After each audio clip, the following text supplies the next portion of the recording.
Gente, Luciano Dol aqui da Embix. Hoje mais um episódio do nosso programa que todos vocês já conhecem, o programa da Embix, onde a gente sempre traz um convidado, né, uma pessoa, um especialista, para falar de um assunto, sobretudo compartilhar as experiências e histórias, né? Eu tenho brincado muito, Marcelo, que eu tô ficando velho, e a gente vai começando a gostar de causos, né? Então a gente vem para contar alguns causos, mas lógico, a partir desses causos, tirar conclusões, compartilhar insights, e é esse o propósito também do convite que eu fiz ao Marcel Stefanini, que é um amigo, né?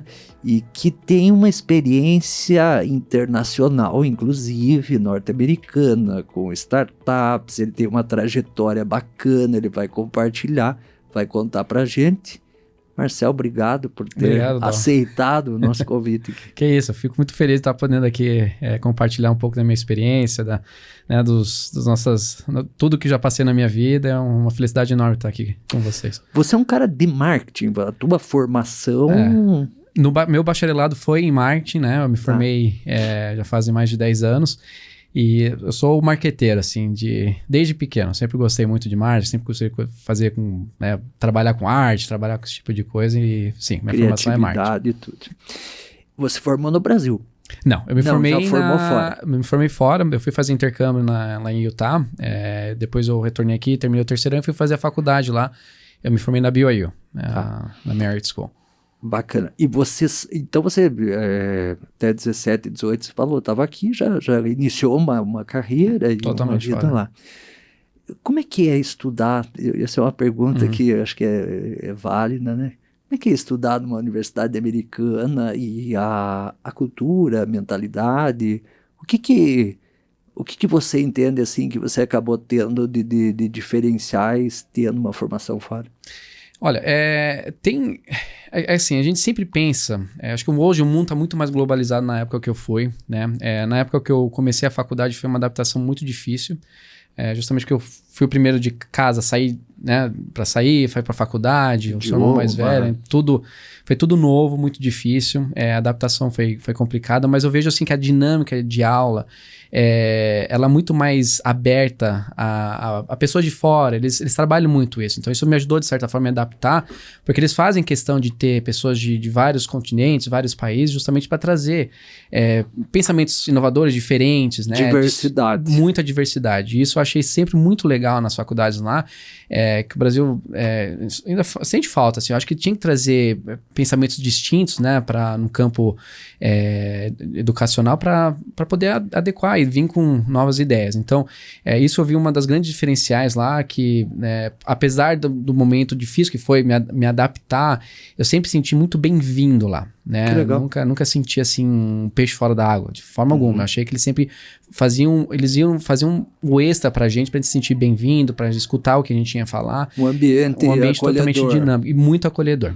Foi muito acolhedor dos professores. Quanto tempo é um bacharelado lá? No meu específico, foram 4 anos, né? Então, eu comecei... que lá eles funcionam um pouquinho diferente, né? Os 2 primeiros anos eles fazem o que eles chamam de generals, né? Que são as gerais que eles chamam. Então você não está especificamente no teu bacharelado, né? Você está estudando física, química, história, entendeu? É um pouquinho distinto. Então demorou 2 anos para eu entrar realmente em aulas, né? Relacionadas à minha bacharelado, a marketing. Mas de uma certa forma foi bem bacana, assim. Porque dá um tempo para a gente também poder explorar ideias diferentes e em uma dessas, nesses 2 anos, achar um outro caminho a se seguir. Como é que foi essa jornada da academia para a profissão, né? Para você começar a se situar? A gente vai entrar daqui a pouco na história da tua empresa, né? Que você fundou lá. Em que momento ocorre a fundação dessa startup? Você ainda está na universidade? Como é que foram esses primeiros passos da transição academia-mercado? Então, eles... assim, a startup que eu fundei, né, veio depois do MBA. Então, no bacharelado, eu comecei a trabalhar, e uma das coisas que eles fazem muito lá justamente trazer um ambiente de negócios, né, de que o mundo né, lá fora, dentro da faculdade. Então, a gente tinha muitos especialistas que vinham, muitas conexões se faziam, então eles faziam questão de colocar a gente mesmo como estudantes, em várias empresas lá dentro da Utah, né, ou de fora também. Da real do mercado. Real, entendeu? Então, eu acho que foi muito legal essa dinâmica, eu tive acesso a várias empresas, eu sempre escolhi estar em startups, que é uma coisa que eu gosto muito, gosto de trabalhar, Estilo da empresa, ter muito mais responsabilidades e tudo. Então, minha primeira experiência com uma startup foi justamente no meu último ano de faculdade. Eu entrei numa startup de marketing, né, que a gente fazia geração de leads.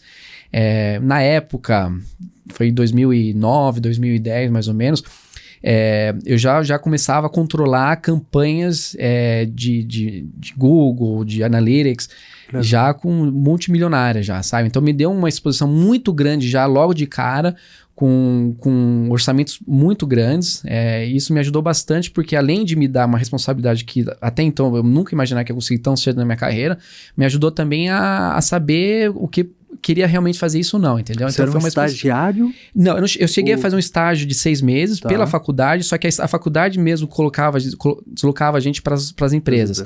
Eu acabei pulando esse processo e fui direto para uma empresa já trabalhar, tá? Então eu fazia era full time, obviamente, devido ao meu visto, só que daí a faculdade alocava 20 horas semanais para eu poder trabalhar em qualquer outra empresa lá em Utah. Entendi. Do qual eu fiz dentro já nessa startup. Então eu comecei a trabalhar... 20 horas no trabalho, 20 horas ainda 30 horas, 40 exatamente. Então foi a minha primeira experiência com uma startup, uma startup de 20 pessoas, acabou escalando aí para quase mais de 100, entendeu? Então foi uma dinâmica muito legal no começo. Quanto tempo você ficou nessa empresa? Nessa daí foram 3 anos, né? Eu fiz 3 anos lá eles acabaram sendo comprados depois, mas era one-on-one marketing.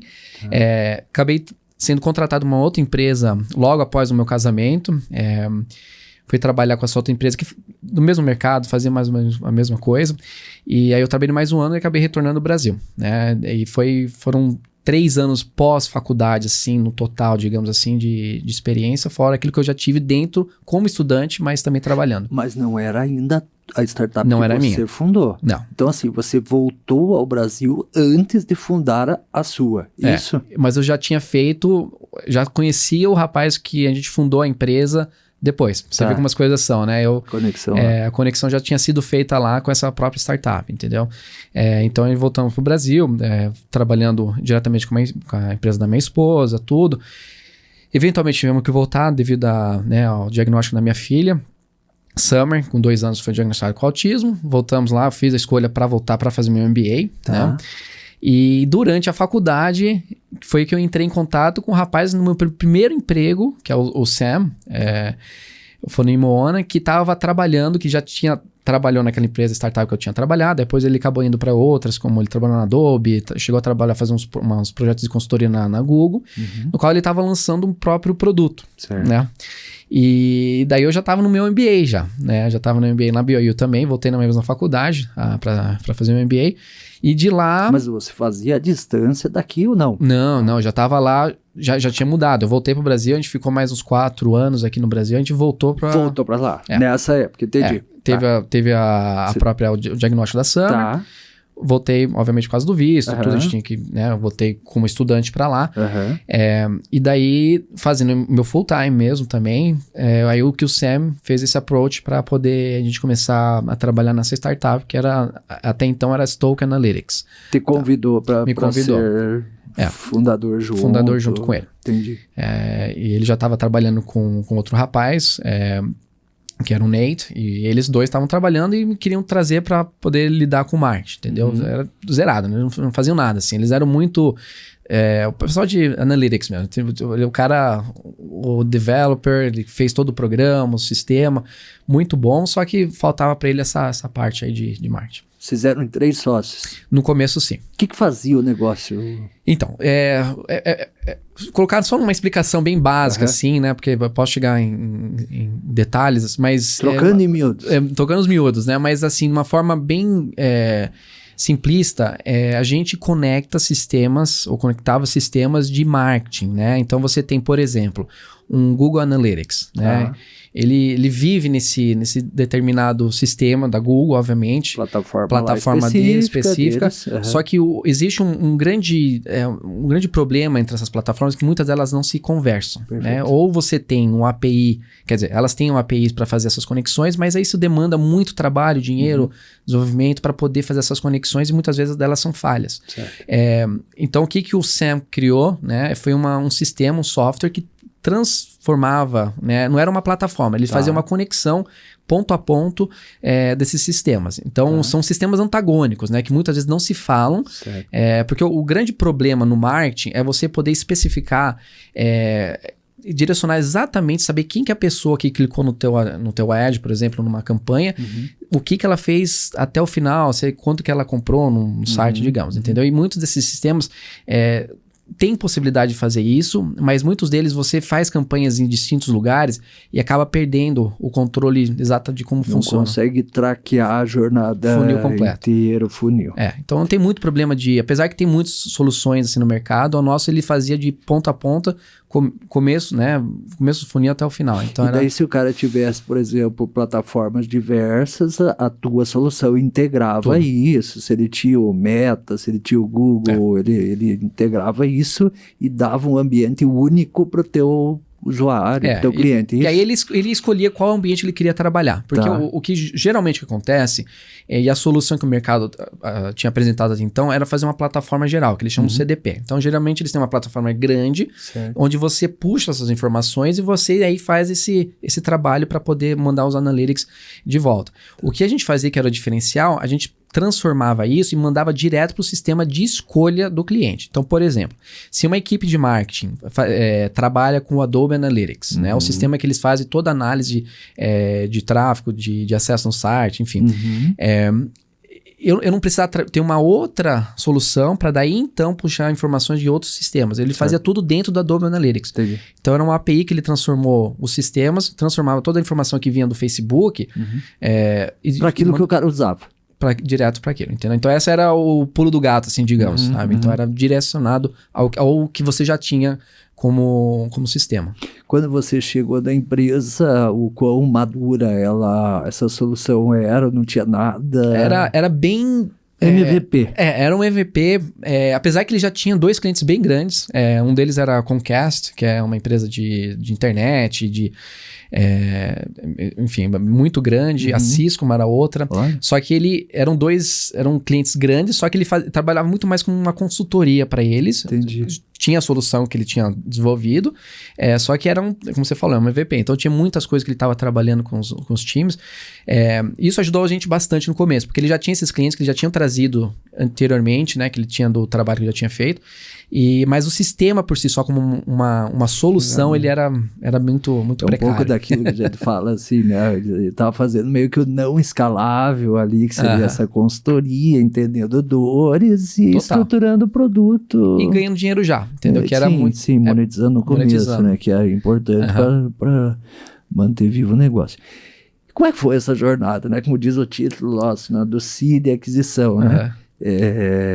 Conta um pouquinho, assim, dessa jornada inicial, dos desafios da empresa, pessoais teu, né? Como é que foi isso? Olha, foi desafiador, mas muito gratificante, assim. Eu acho que, como você entra numa startup, você meio que faz tudo, né? Não acho que a gente fala assim, poxa, me contratar para fazer o marketing, muito bem, mas no meio do caminho eu tinha que fazer um RH, tinha que fazer uma contratação, tinha que falar com fornecedor, tinha que fazer um pouco de contabilidade do lado, sabe? Eu acho que é isso que sempre me atraiu bastante nesse tipo de ambiente, você poder ter um acesso, uma abertura muito maior a diferentes faces do negócio, né?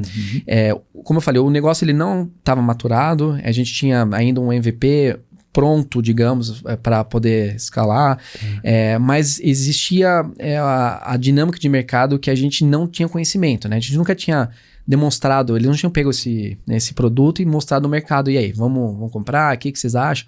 E aí que começou as dificuldades, digamos assim. Os sócios era a primeira experiência startupeira também, tal qual você. Tal qual a minha.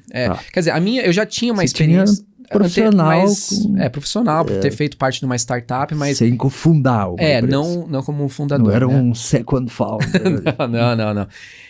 Então, assim, o que mais se demonstrou como dificuldade mesmo foi encontrar o product market fit, né? Que é de saber exatamente se tinha um fit no mercado com o teu produto.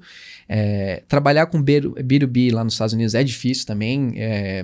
E acho que aqui no Brasil se equipara muito, porque tem muita parte de conexões, quem você conhece na empresa. Por mais que a gente tentasse gastar dinheiro com campanhas pagas, né? Existe um período de maturamento muito maior de um cliente, né? Relacional. Total, entendeu? Então a gente tinha... eles não tinham... Nós não tínhamos basicamente nada, assim, em termos de materiais, de consulta, materiais para poder educar o cliente, o entendeu? B2C você vende para quem você não conhece. Muito. E o B2B nem sempre. Exatamente. Precisa... Então você precisa muito mais relacional com a... E eles tinham essa base de relacionamento? Tinha. Ele bastante, o Sam. Muito. Ele já vinha trabalhando com isso já faz muito tempo. Ele, assim, no mercado, no ambiente de análise de dados, digamos assim, ele tinha já um bom número de contatos. Uma reputação. O que nós fizemos de diferente também, que é aí que a gente começou a entender, porque a gente estava gastando dinheiro com campanhas de marketing, pago, Facebook, remarketing, LinkedIn também. E o LinkedIn é muito caro, né? Ele tem um preço por clique, assim, dependendo da campanha que você faz, quase que triplo de um Facebook, entendeu? Então, a gente não queria gastar tanto dinheiro nessa parte, porque ainda a gente ainda não tinha tanto feedback de clientes para poder falar, não, acho que aí tá aqui o nosso consumidor, né, chave, o ICP, né, saber exatamente o que a gente tem que trabalhar. Então, o que a gente acabou formando, e foi o que eu trabalhei muito com eles, uma parceria com a Adobe. Tá? Então, a Adobe, ela tem um sistema de Adobe Analytics, que é concorrente da Google Analytics. Tá. É uma plataforma paga, muito mais cara, muito mais abrangente em termos de acessos, de informações. Só que elas trabalham só com os Fortune 500, né? Só com as Nikes da vida, com o Walmart. O Brasil, ela não é tão forte nesse segmento, né? Não. Interessante, né? Eu acho que é muito pelo preço, que é um pouco... Desinibe muito disso. Eu tenho soluções além da Google Analytics, eu sei que tem o pessoal que trabalha com outras aqui também, que são mais baratas. Então, acho que ela tem um mercado muito específico, grande. Corporações maiores. Muito maiores, entendeu? Só que assim, é um trabalho muito feito, uma dinâmica de consultoria, tá? Então, não é aquela coisa, eu já botei que vão vender, não, eles trazem informação, muito deles têm informações que são exclusivas, então tem toda uma parte de essa dinâmica também de trabalho. Então, o que aconteceu? A gente criou com eles, o que eles fazem é que eles têm os grupos são grupos de encontro que eles fazem com esses clientes, né? Que é o Adobe Analytics User Group, né? Então, a gente acabou entrando, devido muito ao contato do Sam, mas a gente foi lá na Adobe, se reuniu, mostrou todo o que a gente fazia e eles toparam criar um grupo específico para o Oeste norte-americano. Eles já tinham outros também pelo mundo, tem inúmeros também na Europa e nos Estados Unidos. E daí a gente criou um grupo lá, só que era a responsabilidade nossa. A gente não podia fazer uma venda direta do que a gente fazia, indiretamente. Obviamente a gente falava do que a gente fazia, mas nada assim, olha, vem aqui... Tinha um fundo educacional. Total. E também acabava sendo um canal de distribuição... dinâmico, né? Porque a gente tinha acesso direto a quem usava as ferramentas. E daí que foi uma virada legal, porque aí de repente a gente entrou no ambiente da Adobe, né? A própria Adobe já estava começando a vender nossas soluções para algum dos clientes deles, como parte, né, da jornada. Eu fico pensando que para a Adobe era um baita negócio, porque pelo que você falou, se o cara queria usar uma outra plataforma, ele não se desfazia da Adobe a usar o teu conector e trazia para dentro da Adobe, né? Porque quanto a Adobe, assim, você tá lidando com empresas que gastavam milhões de dólares num sistema desse. Então, para eles, perder um cliente desse quilate era grande, assim. Então, eles faziam muita questão de ter uma parte educacional muito forte, de interações entre né, as pessoas, players no mercado. Então isso ajudou bastante, porque do nada a gente começou a ter acesso a quem usava, né, o ICP. Então a gente foi direto e aí começou a entender. O ICP era o cliente final, não tinha uma agência, algo assim, ou chegava a ter... Era o cliente final. Era a empresa que gerenciava ele por si só as campanhas. Eles tinham total cacife, dinheiro para poder investir, eles tinham um vice-presidente de analytics dentro da empresa. Qual que era o ICP? Era um pequeno, médio, grande? O nosso... No começo começou com empresas de média, grande porte, né, de orçamento de 100 milhões plus de marketing. Então a gente está falando das players muito grandes lá dentro do mercado. Só que assim, como eu falei, o tempo de maturamento de um trabalho feito assim é muito grande. Então a gente pegava um cliente, começava os primeiros momentos, até ele fechar o negócio com a gente era 6, 7 meses, entendeu? Depois a gente pode até falar por que isso não era tão benéfico para a gente como uma startup. Certo. Mas, de certa forma, a gente viu que era ali, entendeu? A gente já sabia com o que a gente estava falando, quem que usar o sistema, quem que usa, quem que trabalha com Adobe. Aí começou a entender exatamente. A gente falou, poxa, então o caminho nosso era seguir meio que na sombra da Adobe, entendeu? Então, daí a gente começou a investir em campanhas direcionadas a isso e também em conferências da Adobe, né? Que eles têm, anualmente, tem uma... Agora só tem uma vez por ano, mas na época tinha 2 vezes por ano. Uma que é a Adobe Summit, que faz em Las Vegas, e uma outra em Londres, que também a gente fez parte lá de todos. Daí a gente pegou um quiosque, começou a trabalhar muito mais em cima disso e ter mais acesso a esse tipo de... E o modelo da solução de vocês era um modelo de assinatura recorrente em cima do produto? Não, era recorrente anual. Não, a gente fechava um... Anual. Tudo anual, sempre anual. No começo foi sempre anual. Depois a gente começou a mudar um pouco, porque aí entrou a questão do investimento que a gente recebeu do Seed. Eu já vou perguntar disso. Tinha algum case famoso de empresa assim, que você pode comentar e que era cliente de vocês? Sim. O nosso maior trabalho que a gente fez, inicialmente foram aqueles 2 clientes, mas a gente fez um trabalho, um banco londrino que a gente fez. Eles tinham, os sistemas dele todos eram alocados mundialmente, então eles tinham uma equipe na Índia, uma equipe na Austrália, uma equipe na Europa, Estados Unidos.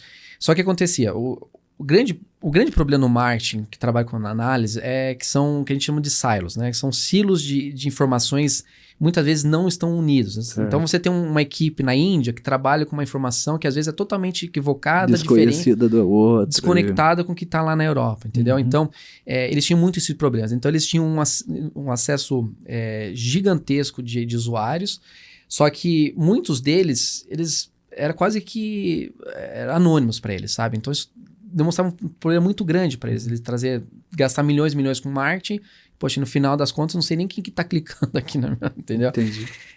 Então, o que a gente fez? O nosso case, assim, a gente trabalhava com as equipes, trabalhava com uma dinâmica para poder trazer essas informações, integrar, né, em todos os sistemas usados pela empresa. E daí assim, a gente teve um avanço muito grande. Eles tiveram, assim, economias de mais de 15% no marketing deles, porque eles tinham... Porque basicamente, como você gasta muito e você não tem uma visão completa do funil teu de vendas e saber exatamente o que o teu consumidor está fazendo, perdia muito dinheiro, né? Então eles trabalhavam muito, gastavam muito com remarketing, que na verdade não era para quem que realmente eles precisavam. Entendi. Então acabando com visão desperdício, às vezes, muito desperdício de dinheiro, de recurso, que a gente acabou ajudando eles a diminuir. Então foi algo assim, para eles trabalhando, foi maravilhoso. Legal. Quando é que vocês foram para captação de investimento? Daí começou, como é que... começou essa luta. Nós, no começo, a gente queria muito fazer um financiamento próprio, né? Que é o bootstrap, que eles chamam, né? Então, a decisão, no começo, assim, primeiro ano, foi assim, vamos tentar fazer um bootstrap, a gente sabendo todos... Se virar internamente aqui. Vamos ver se consegue virar. Começou a ter conversas internas, até porque a gente tinha muito approach dos investidores para nossa empresa, entendeu? Os caras falaram, mas aí vocês já tiveram um tipo de investimento? Perguntando. E daí no início não tinha anjo, não tinha... Então, houve um investimento, mas assim, questão de $50 mil. Que ali foi por um financiamento de equipamento. Era um anjo. Era um investidor anjo, mas a gente acabou... Depois pagamos tudo, cobrado e já... Mas assim, porque o Sam ele começou como fundador, ele trazia esse know-how, ele já trabalhava com muitas... esse pessoal que trabalhava nesse mundo assim, de investimento, tudo. Então a gente começou a fazer os pitches, né? A gente começou a ir atrás de investidores em São Francisco, começamos rodada de conversas, mas assim, é aí que vem uma dinâmica que não sei até quanto é só igual aqui no Brasil, mas eles todos se conhecem. Então, mesmo que você entra no mundo de se você vai conversar com um, parece que o cara já liga para o outro que tá, às vezes, trabalha no mesmo prédio, tem um fulano e tal. Então, já passou aqui. Já passou a informação, já passou o deck, entendeu? A gente trabalhou, assim, a gente fez pelo menos uns 20 reuniões com investidores distintos de capital.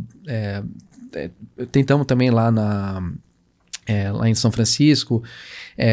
Mas assim, o investimento acabou sendo liderado por uma empresa em Utah, que é a Sepio, né? Capro, eles tinham alguns outros grupos que investiram como seguindo também na rodada. O que vocês abriram? Não sei se é público, você pode falar isso, mas o que era? Qual o equity que foi aberto? Valuation na época? O valuation foi de $33 milhões. Tá. A nossa valuation foi 33 milhões com investimento de 3,5. Então, de 10, 15%, dependendo ali da época do ano, foi mais ou menos nessa época. O que eles fizeram a rodada, o valuation veio e daí a gente recebeu. E eles entraram sozinhos ou eles lideraram com outros? Foram 2,5 da Sepio e outros fundos menores que acabaram inteiraram o restante da rodada. Tá. Quanto tempo isso desde a fundação até receber esse cheque? Olha, foram, assim, desde que o Sam montou tudo e já começou a lidar com alguns clientes. Dia zero mesmo, Zero, né? Acho que diria uns 2 anos e meio, assim. Quando eu entrei na empresa, acho que 1 ano. Tá. Foi mais ou menos essa pegada. Então ele fez, foi um trabalho já feito. E a rodada, assim, por si só, eu acho que muito ajudou. Tinha muito capital abundante na época nos Estados Unidos, né? Na época do Covid. Puta, essa época foi uma loucura, assim, sabe? A gente via... Tinha umas valuation um pouco fora de série. O nosso acho que tava dentro... Algumas não, vai. Não posso falar, porque às vezes vai falar que a nossa também era. Mas pensando hoje, acho que uma das lições que eu via a gente foi com muito sede ao pote, entendeu? Acho que foi a grande... Em que sentido? O valuation agressivo? Nesse sentido, não? Não, valuation acho que foi muito simples, porque a gente já tinha, assim, de ARR, né? Revenue, annual revenue, receita anual que a gente tinha, já era de $800 mil. Então não era uma startup com papelzinho aqui, tem essa ideia. Já tinha vida. Total.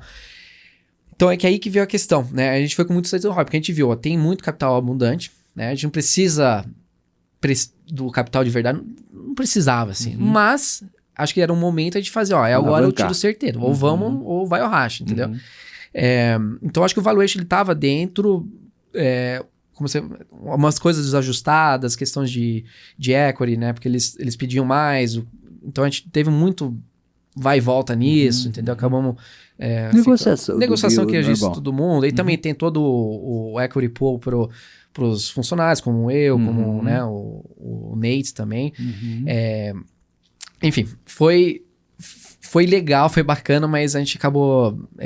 foi uma pressão que a gente não estava acostumado até então, entendeu? Porque Quanto tempo durou desde o momento da preparação para a captação até captar e fechar essa porta? A primeira reunião a gente fez, foi até engraçado, a gente fez a primeira reunião, a gente fez lá na faculdade, pra você ter ideia. Era uma professora não, é um professor meu, que no MBA que ele ensinava empreendedorismo. Só que ele peixe já, sabe, o cara já conhecido do mercado, já tinha se aposentado, então ele já sabia quem Macaco velho. Macaco velho, bem desses mesmo. O professor, o Tom, Tom Newman. Não, desculpa. O Tom, ele era irmão de um dos maiores fundos, o irmão dele é um dos maiores investidores ali de Utah. Investiu até na Azul aqui no Brasil, que então legal. Pessoal grande. Mas ele deu um direcionamento muito legal. E a primeira reunião que a gente fez foi com uma investidora de São Francisco, que ele tinha chamado para dar uma aula lá pra gente, né? Aí ele chegou, olha, vamos fazer uma prática aqui, tá bom? Liga aí pro pro Cé, pro Ney, chama eles aqui, vamos fazer um pitch. Mas, putz, mas a gente não tem nem o deck. Cara, bota alguma coisa aí. Se vira, pega um Canva da vida, enfia umas informações que vocês têm.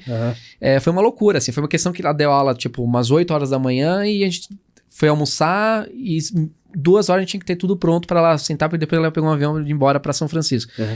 E aquela loucura, pegamos informação, corremos e tal, aí o Sam, liguei pro... Porque na época a gente não tinha nem escritório também, piorar, né? Então a gente não tinha escritório, não tinha sala de reunião, não tinha nada. Chegamos, colocamos tudo junto e assim, podia ter sido um desastre, né? E não foi das melhores pitch, mas eu acho que foi muito legal porque abriu nossos olhos. Porque não foi das melhores, mas também não foi um desastre. Não, porque aí tava o meu professor do lado, o Tom chegou, olha... ambiente favorável. Total, entendeu? Ele ajudou a gente a dar uma estruturada...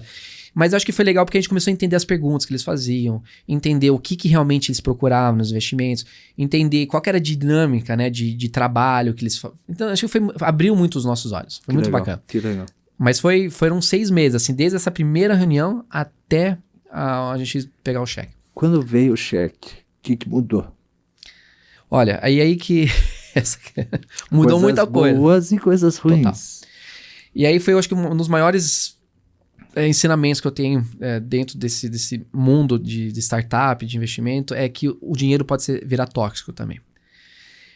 Porque até então a gente trabalhava com budget, com nosso orçamento muito mais limitado, muito mais equacionado, muito mais estratégico. De repente, a coisa tomou uma outra proporção. A gente falou, poxa, agora a gente pode contratar gente grande, pode contratar um cara que vem lá de São Francisco e trabalhou sabe, essas coisas a gente começa a virar... Viajar. E aí, foi, acho que, o maior ensinamento. O dinheiro acabou se tornando tóxico pra gente, né? Ele não... Trouxe vários benefícios, começou a dar uma estrutura melhor pra gente em termos financeiros, porque de repente a gente começou a ter salário, a ter um escritório, a poder usar uns sistemas de marketing, até então não tinha, um orçamento maior para poder distribuir, participar de convenções maiores, entendeu? Então começou a lidar de uma maneira diferente, só que, como eu falei, acabou sendo tóxico, porque aí, uma meia-culpa também, né? A gente não teve...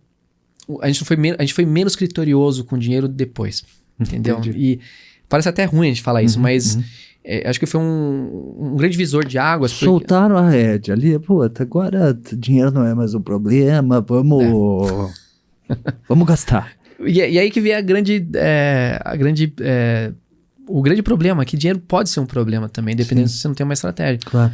Então... hoje em dia, a pergunta que é comum assim, tá, e se você recebesse hoje um cheque de 2 milhões, o que você faria? Cara, o cara não sabe. Você tem um plano, entendeu? Então, e acho que é isso que na cabeça nossa, entendeu? Talvez não tivesse tão bem claro. Entendi. Exato. Então, foi um período de, assim, poxa, as coisas agora se tornaram mais fáceis, digamos, entendeu? Então, a gente contratou, minha equipe, era eu mais um estagiário, foi para 8 pessoas, de repente, entendeu? Então, foi um período muito grande de contratação, era uma loucura. Era assim que a gente começou.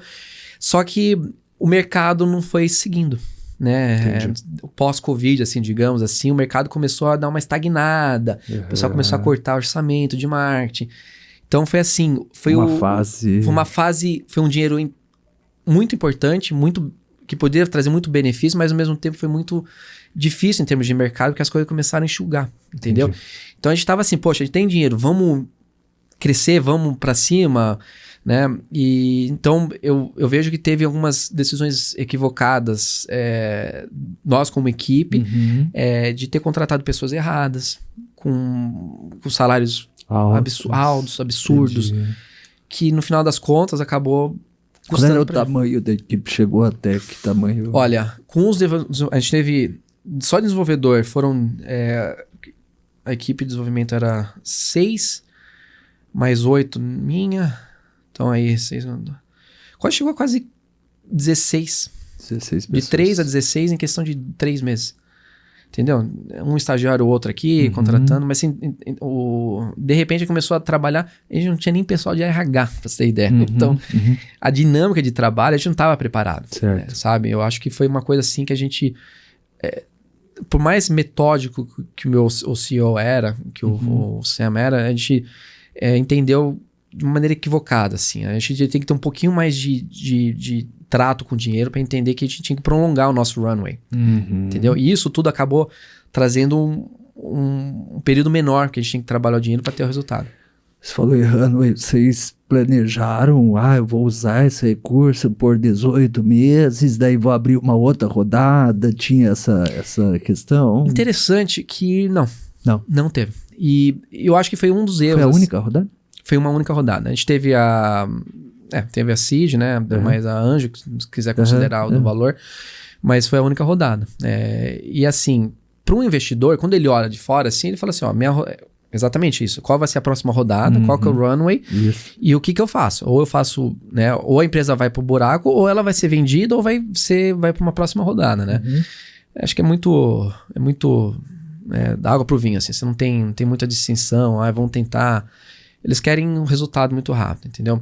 E daí acabou criando essa pressão em cima da gente. Uma equipe nova, com pressões dinâmicas diferentes de time, que a gente não tinha até então. Então, resultado, relatório, crescimento. Muita coisa. Era coisa trimestral, a gente tinha que se encontrar, aí se encontrar com os investidores, entendeu? Mostrar resultados, e se a coisa não tá indo bem, por que não fechou com tal, por que não... Sabe, começou a responder por perguntas que até então pra gente meio que trabalhava, era um bootstrap, era uma startup numa sala lá de casa, e a gente fazendo as coisas acontecer. E dos caminhos possíveis que você colocou, acabou indo para o caminho da aquisição. Da aquisição completa. Quanto tempo depois da rodada? Foi 1 ano e meio depois da rodada. Rapidinho. Como é que foi? Dinâmica rápida. Como é que foi? Vocês tinham em mente isso? Assim? Não. A gente começou a trabalhar para poder ter uma outra rodada, né? Até então a gente conseguiu um cliente com a Bayer, né? Que foi um dos maiores clientes que a gente teve, um contrato muito bom. Mas, assim, como eu falei, o nosso tempo de maturamento da empresa foi muito pequeno. Assim, eu vejo, como eu falei, no começo, que você pega uma empresa como essa, até para ela passar todos os loops dentro da empresa, para poder aprovar, para lidar com banco de dados, sabe, com informação. Empresa grande, toda foram meses, entendeu? A governança. Então, total, entendeu? Então, eles têm um trabalho a ser feito, que viagens e tudo. Então, foram 1 ano e meio, quando começaram as conversas primeiras. Assim, olha, a empresa tá bem, só que não está crescendo do jeito que uma unicórnio cresceria, digamos, entendeu? Então, os investidores começam a dizer, não, pera lá. Então, talvez aqui a resposta para nós, vamos fechar o negócio, mas a gente pode já começar a pensar em uma aquisição, né, de um grupo maior, para poder, então, equacionar o nosso investimento. Isso é óbvio, né? Eles têm Ou seja, eu acho que o racional, se é que eu interpretei correto, não gerou uma escala de startup que vai ter mais rodadas, porém é uma empresa que crescia numa certa consistência e faria mais sentido um grupo maior incorporar e trazer isso para dentro. E exatamente foi isso que eles pensaram, entendeu? A dinâmica para uma outra rodada, uma rodada maior, para eles não fariam tanto sentido, até porque então o mercado estava diminuindo, capital disponível também estava diminuindo, então eles começaram a ser muito mais criteriosos com o que eles estavam trazendo para essas rodadas, né? Então, se você pensar uma rodada A, por exemplo, então durante a Covid, eram rodadas assim gigantescas, né? Quando a gente começou a falar sobre isso, já estavam bem menores. Baixou um pouco. Baixou total. Então, aí que ele começou a falar, olha, tem um grupo que trabalha com empresas, justamente com uma solução de marketing muito próximo daquilo que a gente fazia, só que eles não passavam a parte de análise de sistema de dados, então a gente podia colocar aquilo que a gente tinha como solução dentro desse outro grupo, que fazia parte também do portfólio deles de empresa que eles tinham investido. Então, e aí foi um M&A, comprou inteiro, pagou os investidores, aí tem todo o sistema de waterfall, né? É público as informações de valuation? Não é. Entendi. Mas, porque era dentro do grupo, né? Não fez um IPO. Perfeito. Quanto tempo de negociação dentro dessa, né, desse grupo que absorveu? Essas idas e vindas foram uns 2 meses. 2 meses. Foi bem rápido, na verdade. Porque a gente já conhecia, já trabalhava assim um pouco com eles, porque eles faziam parte do portfólio da... Então, não foi uma... Desde troca de informações, assim, foi 2 meses de trabalho intensos, mas foi bem rápido. E liquidou todo mundo, trouxe alguém, a galera do time ficou, o pessoal saiu. Fizeram as propostas. Você chegou a ficar? Não. Eu fiquei por um tempo como consultor, tá? Então eles fizeram a proposta, eles queriam trazer uma equipe e tal, de marketing, já tinha uma equipe formada. Eles falaram assim, olha, então tem um trabalho específico que você quiser fazer. Daí daqui 2, 3, 4 meses a gente dá uma olhada, vê como tá a estrutura do time. Só como empregados mesmo, foi o CEO, né, o Sam, que continuou na empresa. Ficou até hoje? Ele saiu recentemente, na verdade, 2 semanas atrás. Até mesmo? Conversei com ele. Nossa. Eu falei, até que eu participar do podcast, falei, entendeu? Ele saiu da empresa, aí o Nate, ele acabou entrando mais ou menos na mesma dinâmica minha de trabalho e ele escolheu por ficar. Eu acabei escolhendo de não continuar. Por não continuar. Sai. Então, passei 4 meses completos lá, trabalhando com eles. Só que no final acabou não. Que ano era isso? A hora que você... Foi ano passado. Ano passado. Foi até e aí você outubro. Voltou para o Brasil. Eu já tinha voltado. Já. Até então, já tinha voltado 1 ano antes. Então, eu tava fazendo remoto, viajava, fazendo bate-volta. Mas aí eu já tinha escolhido de voltar para o Brasil. Que história legal, hein? Foi muitas vezes de vindas. E não foi assim, claro, que você fica aquele sonho, poxa, uma unicórnio, aquela coisa toda, mas... Acho que você vê toda a dinâmica, né, de um mercado, como que o mercado de capital nos Estados Unidos é muito, muito interessante, sabe? O fato de ser absorvido é um case de sucesso, é um êxito. É um êxito. Foi uma saída, assim, de êxito, né? Não foi, claro, não foi um IPO, uma coisa do tipo, uma jornada, assim, maior. Mas, assim, pelo tempo dado, pelo nosso know-how, pela nossa experiência, foi muito bacana, foi muito legal.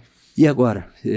Vai encarar outra jornada? Vamos ver, tô querendo, né? O que você tem pensado? Fala dos planos aí. Estamos numa puta conversa boa, passa demais. Né? Não. Finalmente. Qual é os planos do futuro? Eu tenho alguns projetos, tá? No momento eu não tô trabalhando com nada. Eu tô... claro, ganhou dinheiro, né? Não, fez mas um cash out o ali. dinheiro acaba, viu? Dinheiro acaba também, viu? Vai mais rápido que a gente imagina, cara. Então, eu preciso trabalhar. Não vou... Eu queria ter me aposentado, né? Mas, poxa, esse sonho já teve que trabalhar com as redes sociais e daí a gente tem alguns projetos, entendeu? Mas eu tô meio que abrindo... Family on board. Né? Que a gente faz nas redes sociais. É um baita do projeto, né? Tem bastante nosso... Então a gente tá tentando ver alguns projetos relacionados também a isso. Então agora tem um pouco de tempo para poder pensar, mas como eu falei, tá na hora assim que eu já tô começando a ficar impaciente. A minha esposa tá ficando impaciente, falou, chega, né? Já deu tempo aqui, já... O sabático já chega, né? É meio que forçado, assim. Então agora a gente tá...